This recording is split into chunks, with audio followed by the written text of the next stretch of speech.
This is breaking a fidget spinner. Ah! No, we'll toss it under a cart. How does the fidget spinner feel? Is it doing well? It lost a lot. It only has one little button thing left, but it still is structurally intact, sadly, as you can see. Okay, we're gonna try to break it more. Okay, so we stole a brick, and there's the fidget spinner. Damn it. Yeah, you missed.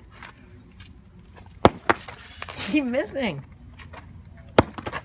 Did you hit it? Yeah, but Just whack it. Rip fidget it's working spinner. a little bit. This is what fidget spinners get for existing. So this is what's left of the fidget spinner.